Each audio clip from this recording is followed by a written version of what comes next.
아멘. 오늘은 우리가 할 수 있는 것은 기도뿐입니다 라는 제목으로 하나님 말씀 받겠습니다. 우리 좌우 옆 사람과 인사 나누겠습니다. 잘 오셨습니다.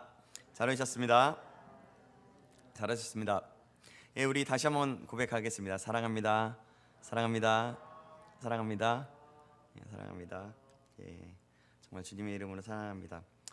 오늘 우리가 읽은 시편 69편은 다윗의 시, 또 인도자를 따라 소사님이 맞춘 노래라는 표제어가 붙어 있습니다. 대부분의 성경에는 소사님이라는 단어에 각주가 붙어 있는데 아래 각주를 보시면 백화파 곡조라고 설명되어 있습니다. 백화파 곡조가 어떤 곡조인지는 정확하게는 알 수 없지만 아름답고 잔잔한 선율일 것으로 짐작하고 있습니다. 이 시는 인도자를 따라 회중들이 백화파 곡조에 맞추어 부른 노래입니다. 그런데 노래의 아름다운 선율과는 달리 이 시는 다윗의 깊은 탄식이 담겨 있습니다. 1절에서 4절에 보면 다윗은 지금 깊은 슬픔에 빠져 있습니다. 먼저 1절 말씀을 보시면 제가 읽겠습니다. 하나님이여 나를 구원하소서, 물들이 내 영혼에까지 흘러 들어왔나이다. 아멘. 다윗은 지금 고통으로 인해서 육신은 물론이거니와 영혼까지도 깊은 물에 잠긴 것과 같은 상황이 있다라고 표현합니다. 얼마나 심각한 상황이면 2절에 깊은 수렁, 깊은 물에 잠겨 있고 큰 물이 자신 위에 넘친다고 하였습니다. 수렁은 점점 빠져들어가는 곳입니다. 나오려고 발버둥 치면 칠수록 점점 더 깊이 들어가는 것이 바로 수렁입니다. 도저히 헤어나올 수 없는 깊은 수렁처럼 지금 다윗은 도저히 희망이 없어 보이는 상황에 놓인 것입니다. 뿐만 아니라 오늘 다윗의 상황이 더욱더 기가 막힌 것은 까닭없이 공격을 받고 있다는 것입니다. 다윗은 이렇게 까닭없이 공격을 받았던 때가 참으로 많이 있는데요. 4절 말씀 보시겠습니다. 4절 말씀 제가 읽겠습니다. 까닭없이 나를 미워하는 자가 나의 머리털보다 많고 부당하게 나의 원수가 되어 나를 끊으려 하는 자가 강하였으니 내가 빼앗지 아니한 것도 물어주게 되었나이다. 아멘. 다윗은 지금 아무 잘못이 없는데 이유 없이 미움을 받고 있다라고 합니다. 그를 미워하는 사람이 셀 수 없을 정도로 많음을 어떻게 얘기하냐면 머리털보다도 많다라고 표현합니다.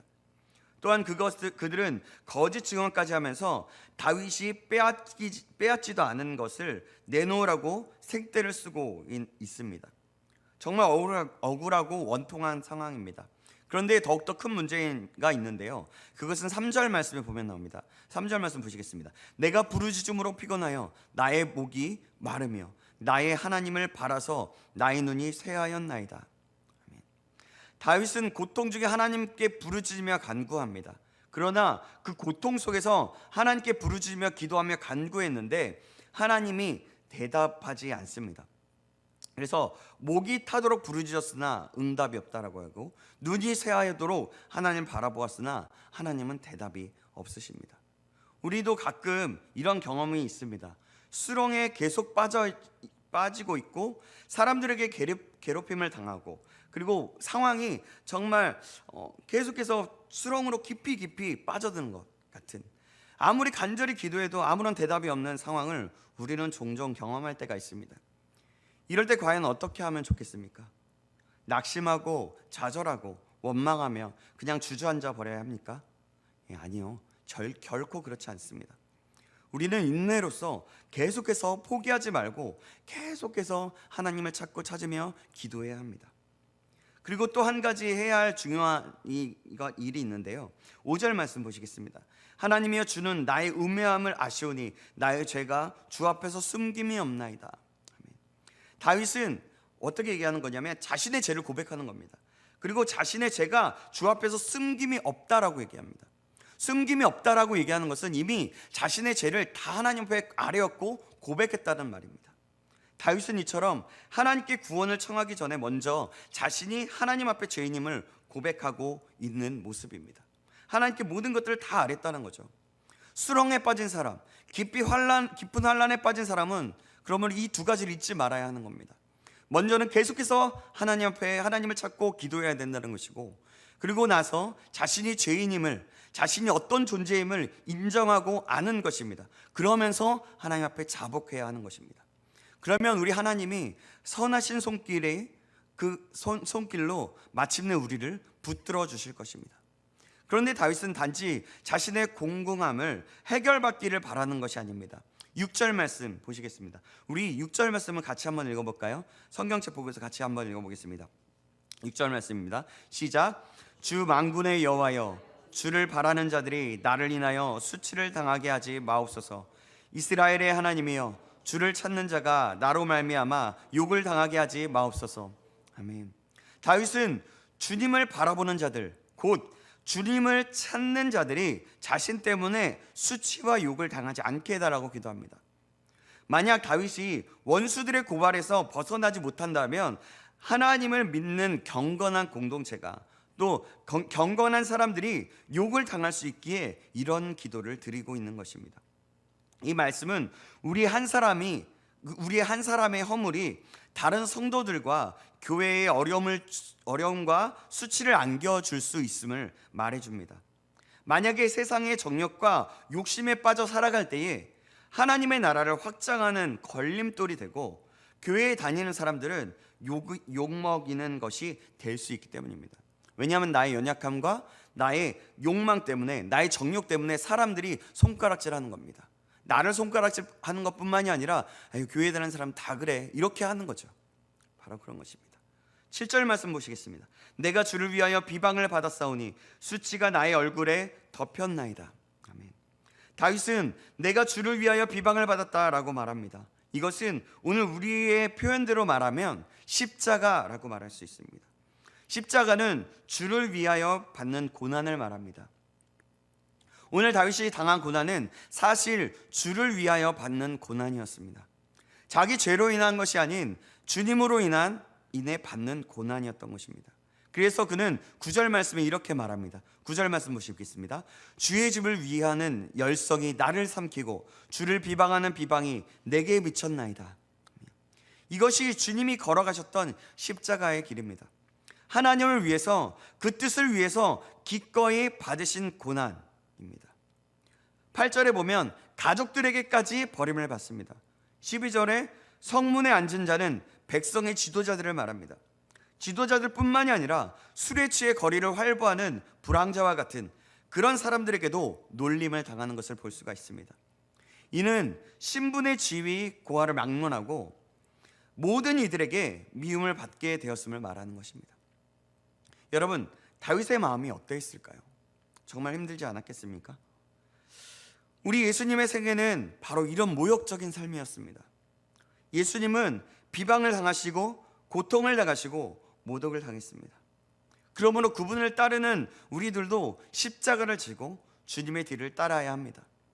우리는 이 땅에서 예수님 때문에 모욕을 당할 준비를 해야 합니다. 그리고 그것을 마땅히 여겨야 합니다. 마땅히 여길 뿐만이 아니라 기뻐할 수 있어야 합니다. 사실 이것이 그리스도인의 삶이기 때문입니다. 우리가 살아가다 보면 억울한 일을 당할 때가 있습니다. 내가 잘못한 것이 없는데 비난받을 때가 있고 나의 선의가 왜곡되어서 욕을 먹는 경우가 있습니다. 본문에 다윗 역시 그러한 일을 당하고 자신의 고통을 하나님께 호소하는 기도를 드립니다. 바로 억울함을 토로하는 것입니다. 그런데 놀라운 반전이 있습니다. 13절 말씀을 보시면 여호와여, 나를 반기시는 때에 내가 주께 기도하오니 라고 말합니다. 다윗은 자신이 극한 고통 속에서 기도하는 그때가 하나님이 나를 반기시는 그때라고 말하는 것입니다. 다윗은 지금 깊은 수렁에 빠져 있습니다. 그런데 어떻게 그때를 하나님이 나를 반기시는 때라고 할 수 있습니까? 다윗은 고통의 극심한 그 순간 자기 힘으로 노력을 해봐도 그 노력을 해봐야 점점 더 깊은 고통에 빠져드는 그 수렁과 같은 순간이 바로 하나님을 진실로 의지할 수 있는 때이고 하나님의 능력이 온전히 나타나는 때이기 때문이라고 하는 것입니다. 다윗은 그것을 알았습니다. 다윗은 그 고통의 극심한 때, 바로 우리가 나 자신에게 절망하고 포기하는 그 순간이 바로 하나님이 반기는 순간임을 알았습니다. 그래서 다윗은 이제 하나님을 향해 원수의 손에서 구원을 호소하고 있습니다. 15절에 큰 물과 웅덩이에 덮이지 않게 해달라고 다윗은 간구합니다. 이는 형제와 친족들에게까지 외면당하는 바로 마음과 고통과 그 억울함을 하나님께 토로하고 하나님께서 자신을 도와주시기를 간구하는 것입니다. 그리고 그는 기도에서 응답받는 근거를 하나님의 인자하심과 긍휼하심에서 찾습니다. 특히 16절에 보면 다윗은 주의 인자하심과 많은 긍휼을 의지합니다. 사랑하는 여러분, 하나님은 긍휼이 풍성하신 분이십니다. 아멘. 이렇게 하나님의 긍휼이 풍성하신 분으로 인식하는 사람, 그것을 믿는 사람, 이것을 아는 사람은 아무리 절망적이라고 해도 절대로 절망하지 않습니다. 그러므로 우리의 인생이 뜻하지 않는 어려움과 실패가 있어도 그것만으로 우리의 인생을 판단할 수 없는 것입니다. 왜냐하면 우리 인생을 향한 하나님의 많은 긍휼이 있기 때문입니다. 그러므로 우리가 당하는 모든 인생의 고난과 고통 가운데 까닭 없이 당하고 억울하게 당하는 고난이 있더라도 먼저 기도로 주님을 의지하는 저와 여러분 되시기를 바랍니다. 우리가 할 수 있는 것은 기도뿐입니다. 다윗처럼 하나님의 인자하심과 풍성한 긍휼을 바라보며 고난을 능히 이기시기를 주님의 이름으로 축원합니다. 무엇보다도 주를 위한 십자가 고난이 있음을 기억하면서 어떤 고난 속에서도 흔들리지 않고 더욱더 주님만 믿고 따라가는 저와 여러분 되시기를 간절히 소망합니다. 이어서 다윗은 계속해서 고통 가운데 하나님께 기도합니다. 먼저 다윗은 자신이 당한 고난을 다시 한번 토로합니다. 20절 21절에서 다윗은 대적들의 비방이 그의 마음을 상하게 했고 사람 중에서 자신을 불쌍히 여기거나 긍휼히 여기는 자를 찾았으나 찾지 못했다고 했습니다. 사람들은 그저 음식 대신 쓸개를 주고 음료 대신 초를 마시게 했습니다. 이것은 대적들이 실제로 이런 것을 주었다는 말이 아니라 비유적인 표현으로 그를 더 고통스럽게 만들어 주었다라는 뜻입니다. 계속해서 고통스러운 것들을 더 주었다라는 거죠. 복음서에 보면 본문 21절에 대적들이 음식을 대신에 쓸개를 주고 음료 대신에 초를 주었다는 말씀을 십자가 위에서 고난당하신 예수님께 적용합니다.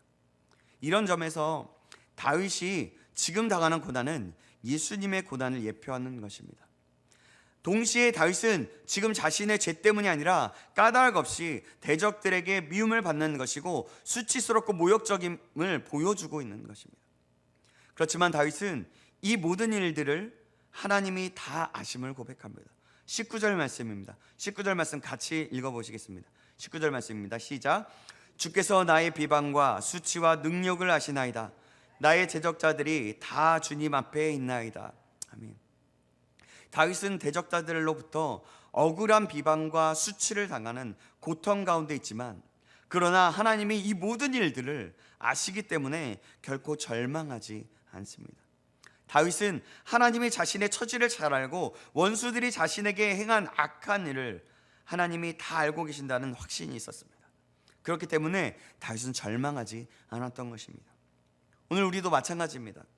하나님은 우리의 처지를 다 알고 계십니다. 우리의 아픔과 억울함도 그 원통함도 다 알고 계시고 우리에게 악을 행한 자들도 다 알고 계십니다. 우리의 모든 것을 알고 계신 하나님이라는 것입니다. 그리고 하나님은 공의로 판단하심을 알기 때문에 오늘 우리도 실망하지 않을 수 있는 것입니다.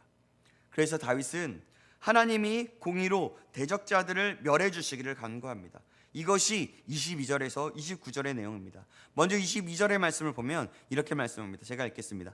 그들의 밥상이 울무가 되게 하시며 그들의 평안이 덫이 되게 하소서. 아멘. 이 구절에서 밥상을 표준 세번역은 잔치상으로 번역했고 공동 번역은 잔치를 차려 먹는 것으로 번역했습니다. 대적들이 즐기는 잔치가 오히려 올무가 되어 화를 당하게 해달라고 간구한 것입니다. 이러한 다윗의 간구는 단순한 저주가 아니라 하나님의 공의를 실현해서 악인들을 심판해달라고 하는 간구입니다. 그래서 다윗은 이렇게 말합니다. 26절 보시겠습니다. 제가 읽겠습니다. 무릇 그들이 주께서 치신 자를 핍박하며 주께서 상하게 하신 자의 슬픔을 말하였사오니. 여기서 주께서 치신 자, 주께서 상하게 하신 자는 다윗 자신을 말합니다. 이처럼 상처받고 또 하나님의 징계를 받아서 공고함에 처한 사람에게 마땅히 취해야 할 자세는 위로와 격려입니다. 그러나 악인들은 고난당하는 자를 위로하기는커녕 오히려 조롱하고 비웃고 정죄합니다. 그런 그들을 향해 다윗은 이렇게 간구합니다. 27절 28절 말씀에 이렇게 말씀합니다. 그들의 죄악에 죄악을 더하사 주의 공의에 들어오지 못하게 하소서. 그들을 생명책에서 지우사 의인들과 함께 기록되지 말게 하소서. 이렇게 말합니다. 다윗은 악을 행하는 자들이 하나님께 나오지 못하게 하시고 의의 자리, 구원의 자리에 이르지 못하게 해달라고 기도합니다. 이러한 다윗의 간구는 어떻게 보면 이게 당혹스럽게 만들기도 합니다. 이것이 과연 의인의 간구라고 할 수 있을지 의문이 생기기도 합니다. 하나님의 마음에 합한 자라는 역임을 받은 그 다윗의 기도라고 하기에는 너무도 악의적이라고 보이기도 합니다. 그러나 이 다윗의 기도는요, 정당한 기도입니다.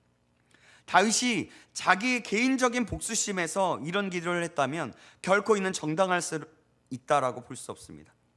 만일 그렇다면 다윗은 고통으로 말미암아 시험에 빠진 것이고 악을 악으로 갚고자 하는 불신앙의 모습을 보여준 것이라고 할 수 있습니다. 그러나 다윗의 기도는 결코 그의 개인적인 복수심에 불타는 기도가 아니라 다윗은 하나님의 공의가 실현되기를 바라는 의미에서 이러한 기도를 드리는 것입니다. 따라서 다윗의 기도는 정당한 것이었고 반드시 드려져야 하는 기도였던 것입니다. 우리는 흔히 불신자들에게 대해서 기도할 때에 그들이 구원받기만을 위해 기도해야 한다고 생각하는 경향이 있습니다. 맞습니다. 물론 우리는 영혼 구원을 위해서 먼저 기도해야 합니다. 심지어는 불신자가 나를 핍박하는 원수라도 그 영혼의 구원을 위해서 기도해야 합니다. 그것이 하나님의 사랑을 입은 구원받은 성도들의 합당한 기도입니다. 그러나 동시에 우리는 이 땅에 하나님의 공의가 실현되기를 기도해야 합니다. 이후에는 다윗이 하나님의 찬양을 하는 내용이 나오는데요. 사랑하는 여러분, 오늘 우리는 어렵고 힘든 가운데서 하나님께 자신의 고충과 모든 것을 토로하며 드리면서 하나님의 뜻이 이루어지기를 간구하는 다윗을 보았습니다. 우리도 때로는 다윗과 같은 고통과 고충이 찾아올 때가 있습니다. 그럴 때 우리는 어떻게 해야 할까요? 우리가 해야 할 일은 사실 별로 없습니다. 아니, 아무것도 없습니다. 오직 기도밖에 없습니다. 내 힘으로 뭐가 될까요? 우리의 힘으로 뭔가 할 때 일이 더 그르치기가 쉽지 않습니까? 그렇습니다. 그렇기 때문에 우리가 할 수 있는 것은 오직 기도뿐인 것입니다. 어떻게 기도해야 할까요? 다윗이 하나님께 간구하고 기도하였던 것처럼 하나님 앞에 나아가 기도로 간구하는 것입니다. 먼저는 하나님께서 베푸셨던 은혜를 기억함으로 혹시나 나 자신의 죄 때문이 아닌지 고백하고 우리에 있는 모습 그대로 환경과 여건을 아뢰면서 그리고 이 상황 속에서 내게 할 일은 무엇인지를 묻고 하나님의 뜻을 구하면서 기도해야 한다는 것입니다. 때로는 우리가 기도했는데 내 식으로 내 방법과 내 생각대로 기도하는 경우가 얼마나 많은지 모르겠습니다. 그러나 그렇게 기도하는 것은 우리가 하나님의 뜻과 어긋나는 경우가 굉장히 많습니다. 아니요, 사실 대부분이 그렇습니다. 그래서 우리는 그 모든 상황과 그 고통 가운데서 하나님의 뜻은 무엇이고 우리가 해야 할 일은 무엇이고 어떻게 믿음으로 반응해야 될지 물어서 깨달아서 그대로 행해야 하는 것입니다. 사랑하는 여러분, 저와 여러분 모두가 이것을 기억함으로 기도에 더욱 힘쓰기를 주님의 이름으로 축원합니다. 특별 새벽 기도회가 진행 중입니다. 이제 3일이 지났습니다. 3일이 남았는데요. 우리가 평소에도 그렇게 해서 계속해서 기도해야 하지만 오늘 말씀을 기억함으로 이 특세에 함께 계속하여서 참여함으로 정말 더 하나님 앞에 가까이 가게 되는, 또 하나님 앞에 하나님의 뜻이 하나님의 계획하신 가운데 있는 기도의 사람들은 어떤 기도를 했는지 더욱더 바라보고 나아갈 수 있게 되기를 간절히 소망합니다. 만약에 참석하시지 못하신 분이 계셨다면 지금이라도 참석하셔서 참 기도의 사람들이 어떤 사람들인지 알게 되고 하나님의 뜻을 구할 수 있는, 그래서 기도하는 자가 되는 역사가 일어나기를 간절히 소망합니다. 우리 모두 함께 합시다. 아멘. 지금 그 자리에서 함께 있는 사람과 우리 옆 사람과 함께 그렇게 고백해 보겠습니다. 우리 함께 특세와 기도에 동참하는 사람이 됩시다. 네, 정말 그렇게 동참하는 자가 되길 간절히 소망합니다. 기도하시겠습니다. 사랑의 하나님 아버지, 오늘 말씀을 통하여 깨닫는 은혜 주시면 감사합니다. 우리가 주신 말씀을 통해서 다윗의 고충과 기도하는 모습을 보게 되었습니다. 우리의 삶 속에서도 고통과 이유 없는 것 같은 상황들, 모든 어려움이 있을 때가 참 많은 것을 봅니다. 우리가 그때마다 오늘의 말씀 속에서 반응하는 다윗처럼 하나님 앞에 간절함으로 기도할 수 있는 자 될 수 있도록 인도하여 주시옵소서. 먼저 내가 그 가운데서 할 것은 자신의 모든 상황들을 있는 모습 그대로 하나님 앞에 아뢰고 하나님의 뜻은 무엇인지 물으며 하나님께 나아가 기도하는 것임을 알게 하셔서 날마다 기도하는 자, 하나님의 마음을 구하고 나아가는 자 될 수 있도록 인도하여 주시옵소서. 그래야 하나님의 뜻이 이루어지는 것과 우리의 모든 것이 새롭게 되는 역사, 또한 새롭게 응답받는 역사가 일어나게 하여 주시옵소서. 살아계신 우리 구주 예수 그리스도의 이름으로 기도합나이다. 아멘.